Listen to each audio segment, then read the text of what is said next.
ఒకడు పొద్దున్న లేచి చూసేటప్పటికి పక్కింట్లో మెర్సిడెస్ బెంజ్ కారు ఉంది. ఆశ్చర్యపోయాడు. పక్కింటి వాడు దాన్ని కడుగుతున్నాడు.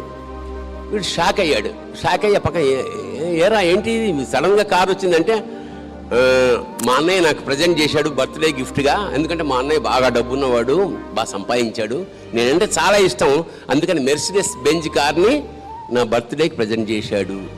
ఎరా ఈర్ష్యగా ఉందా నన్ను చూస్తుంటే? అంటే మాలాంటి అన్నయ్య నీకు కూడా ఉంటే బాగుండు అనిపిస్తోందా అన్నాడు. అప్పుడు ఇతను అన్నాడు, లేదురా నేనే ఆ అన్నయ్యనయ్యి ఇలా కార్లు ఇస్తే బాగుండేది అనిపిస్తున్నాను. మనం మన కోసం బతకడం ఎప్పుడైతే ప్రారంభించామో ప్రకృతి కూడా మనం వదిలేస్తుంది. Because he can look after himself. So save nature, it will save you. వృక్షో రక్షతి రక్షిత అంట. ప్రకృతి కూడా సేమ్ ఫిలాసఫీ పెడుతుంది. నువ్వు పక్క వాళ్ళ కోసం చూసుకో, నేను చూసుకుంటాను అంటాడు పరమాత్మ.